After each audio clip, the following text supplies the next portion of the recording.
Hey guys, this is Tim. I hope you can see and hear me well. I'm going to talk about Gordon Allport today. He's this crazy looking white guy. Anyway, he did personality research. Let's say we had a trait like shyness, and you'd have an average level of shyness, and some people are extremely shy, and other people aren't shy at all. But anyway, he studied a lot of different traits, but one of the traits he was interested in and published this book in 1950 is about religion. He wanted to scientifically study religion and positive impacts it had on society. It's easy to point out all the negative things religion has done, but he wanted to point out the positive aspects of religion. And so he made a distinction. You might think of it as a distinction between internal and external, but extrinsic religion is immature or an unhealthy religion, whereas intrinsic religion is mature and more healthy. So I'm going to make this distinction throughout the lecture today. Extrinsic, kind of phony, superficial; intrinsic, deep, meaningful, spiritual. You might think of it as the difference between religion, which is dogmatic and has rules, and spirituality, which is more personal and intimate. I like this quote right here: religion is for people who are afraid of going to hell, spirituality is for people who have already been there. Okay, so extrinsic religion, this phony religion, you might go to church because there's hot guys or girls there that you can meet, or you can hang out with friends, or who's going to go to dinner afterwards. I mean, these aren't bad reasons, but if it's the only reason you go to church, you're not really there for the right reason. Now, I kind of equate this with the comfort zone. You're just there because you just want the creature comforts that church has to offer you. Now, a lot of people like our herds. We haven't gotten to social psychology yet, but the flock is going to, want you to be dogmatic and follow the rules. But a lot of times with spirituality as opposed to religion, you have to follow your own path. And if you do, the flock is going to say, if you don't follow the rules, bad things will happen to you. But all the great spiritual heroes had to follow their own path. I have some quotes here from Gandhi. I love this quote. I like your Christ. I do not like your Christians. Your Christians are so unlike your Christ because they're the followers, not the ones that created the path. We'll get into this later on. We start talking about Abraham Maslow and others. Okay, so intrinsic religion is this deeper form of religion. It's not about phony, superficial reasons like I was talking about earlier. So, if you can see this, we have a fear based versus love based. And fear based religion, they discourage differences. Anybody that's different's bad. They focus on your shortcomings. You're going to go to hell. It's all about this. Whereas love based religion is about you're already made in the image of God. God loves you. This is the difference, that I like to focus on because I came out of a fear-based system. I came out of fear-based religion and also a fear-based family system, but we're not going to get into that today. Okay, so one is more based on heaven, maybe one is more based on hell. You might want to go out and watch this movie Silence because these guys actually had to, suffer persecution to practice their religion. This is happening all over the world right now. But would you suffer persecution to practice your religion, or you just go there for the donuts and coffee and, to meet, cute people? So I love this one from Lenny Bruce. Every day people are straying away from the church and going back to God. And then Billy Sunday, going to church doesn't make you a Christian any more than standing in a garage makes you a car. You can go to church all the time, but that's again like the Pharisees and the Sadducees. We follow all the rules. It's like, yeah, but you don't have, you're a hollow. They're hollow inside. So an empty vessel. So he made up this scale. On one side is deep, meaningful religion. On the other side, you have this extrinsic kind of phony religion. And so in the middle, some of us are both. So you don't have to write any of this down, but here are the actual traits on a scale of 1 to 7. I try to hard to live my life according to my religious beliefs, so on and so forth, all the way down the line. And then he had the extrinsic questions, which you can see how these are more superficial. I pray to get relief. I go to church because I make friends, this, that, and the other. I just want my life to be normal. So I could talk more detail about this, but I'll leave that for another day. So intrinsic, this is kind of like, I've got this little monk over here, deep, personal, meaningful. Extrinsic's like the corporation, Pharisees, Sadducees, do what you're told, follow the rules, you get to heaven.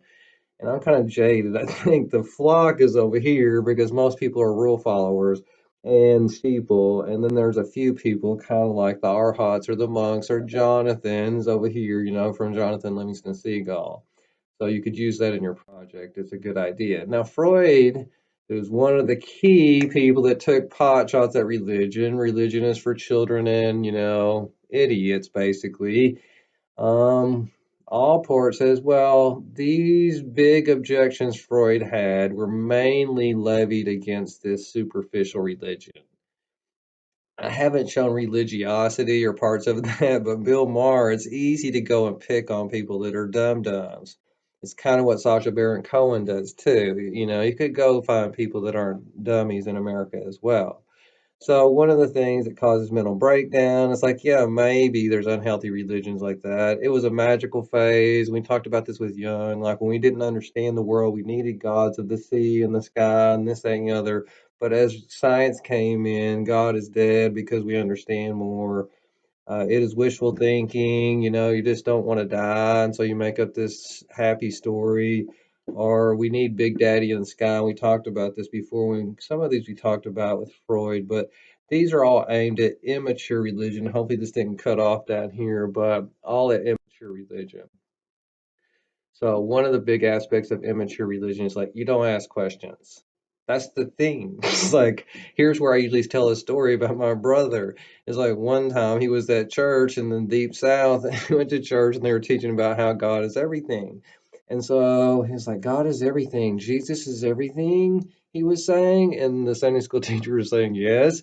He goes, well, if Jesus is everything, that means Jesus is gay.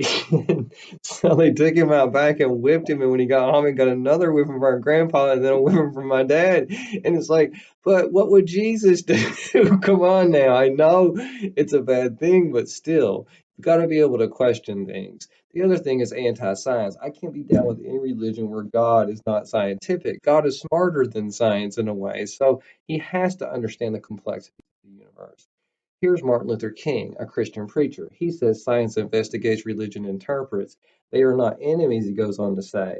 Because if you have science without religion, then it's just nihilism. If you have religion without science, then you're kind of an idiot. Even Ralph Waldo Emerson that says a religion that is afraid of science dishonors God and commits suicide.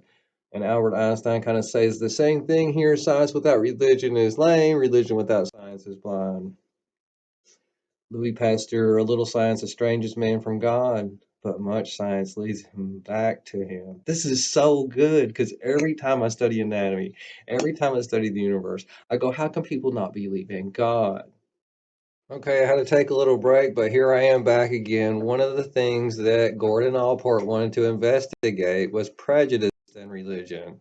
I have these quotes. I love this one by Voltaire. It talks about Christianity supposed to be loving, but actually more people than anything have been killed in the name of Christianity. Now, I have another quote from like a controversial figure, but look what Adolf Hitler says. Christianity was the first that came in the name of love and then exterminated its adversaries, kind of like he did. But, anyways, like maybe not the best source, but a lot of times it seems like religious people are more prejudiced than non religious people. I have some evidence down here. I could go get some more. I don't want to do a lit review, but you might have personal experience with this as well. Gordon Allport wanted to investigate it. I have these pictures. I grew up in the deep south with this nonsense, neo-Nazis, KK. But some people have authoritarian personalities. These are sheeple. They're not people that like to lead the flock. They're people that like to take orders and follow rules. Now, if you're not an authoritarian personality, don't go into the military because you're not going to do well. You're not going to submit yourself to authority. And this is what they mean by this. So it's sometimes when you have these rigid, unquestioning followers, you get things like Nazi Germany, just following orders, and people wonder why it happens. So you get a childish view of the world, us versus them. Intrinsic is not like that. Extrinsic tends to be like this. So that's where he focused on extrinsic people and how extrinsic people are really the prejudiced people within religion. Intrinsic people are prejudiced. The Dalai Lama is not a prejudiced person. The Buddha was not prejudiced. Jesus was not prejudiced. It's the people that are the phony superficials. Those are the prejudiced people that Gordon Allport wanted to take a deeper look into. Okay, this box I'm going to try to explain for the test. He had two different scales. I don't know why he didn't make it one big scale, but he had an intrinsic scale, like you could be so much intrinsic, extrinsic scale, and so you could be high or low on both scales. If you're low on both scales, like you don't go to church for intrinsic or extrinsic reasons, it's a neither. And so that IA refers to indiscriminately anti. I don't know what it means, but it just means you just said no to everything. If you say yes to everything, that means I go to church for the donuts and also for a deep, meaningful relationship with God. So you're both.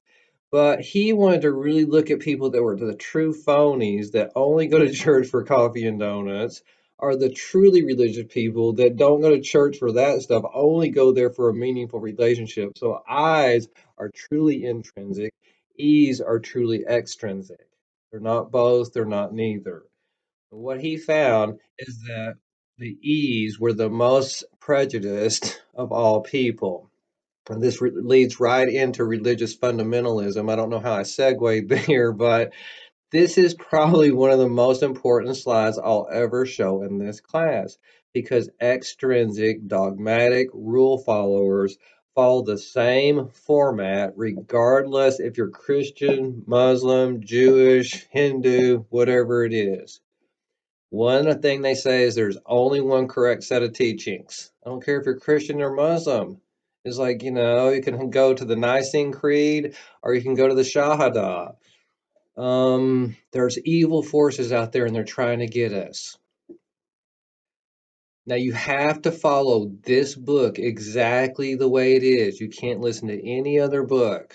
Bible, Quran, Bhagavad Gita, you know what I mean? And or even the Book of Mormon. Those who obey the truth we have this special relationship that other people don't get. Does this sound familiar? Intrinsic people don't believe this way. They respect other people's, belief systems, even if they're not their own. So if you think about the original words from Christianity, heathen, Gentile, infidel, even, if we talk about the Muslims or kafir, we have these words for not our group. And so again, extrinsic, us and them, we are all God's children, so we doesn't matter how you worship him, we should all be into the same family. And so the fundamentalists kind of ruin it for the bigger group because then we see the jihadists and say we know what Islam is like, but that's not true. Or we see the abortion bomber and we say, oh, we know what the Christian is like. That's not true. Now, this could be a big chunk of the religion or a little chunk, but we could go into more detail about these extrinsic authoritarian people. And so Gandhi says this: I came to the conclusion long ago that all religions were true, and all of them had some faults. And even though he's a Hindu, he says, I'm not going to try to make you a Christian. You should be a better Hindu or a better Muslim, or if you're a Christian, be a better Christian. I don't want to change you to who I am. This is the ultimate form of intrinsic nature. I know some of the quote got cut off there. Okay, so it's intolerance. And if we were in class, I would go off on this part because I hate this fucking shit. Fuck people that are like this. Because, like, we need to love the LGBT community and be a part of our church. And I don't want to be at any church that doesn't love gay people. And so, usually, I think I would have certain movies you could see, but I sometimes go off on Leviticus because some of this comes out of Leviticus, and you say, okay, yeah, it's in the Bible. And we go into this in more detail in class. If you lie with a man, so you should be put to death. And then I go, okay, let's go further into Leviticus because this is Old Testament, Old Covenant, not New Covenant. So if you're Hebrew, that's fine. But if you're Christian, you should be on the New Testament. It's like these are two different movies you could watch for extra credit. These people over here on the for the Bible tells me so ended up having gay children and they were very religious and didn't know how to deal with it. And fish out of water has to do with all these quotes from the Bible about gay people. But in Leviticus, like it says, if you curse your father, you should be put to death. Well, I guess I should be put to death. Or if you commit adultery, you should be put to death. Or, okay, here's the one about gay people. But also, if I buy slaves and they have to come from Canada or Mexico, I mean, are we really going to follow these rules? If you work on the Sabbath, you should be put to death. If you eat fishes of the water that are shellfish, we could go on about cutting your hair or mixing diverse kinds of cattle or like corn with rice. But these are old school rules that were meant for the times and they're no longer relevant because are you Jewish? Are you like Christian? It's kind of a silly thing. And even I'm sure Jewish scholars would think, some of this is antiquated. Okay, that's enough for today. I hope I did a good job. It's my first attempt. Please be kind, but also give me feedback. That way I can try to do a better job next time. Thank you.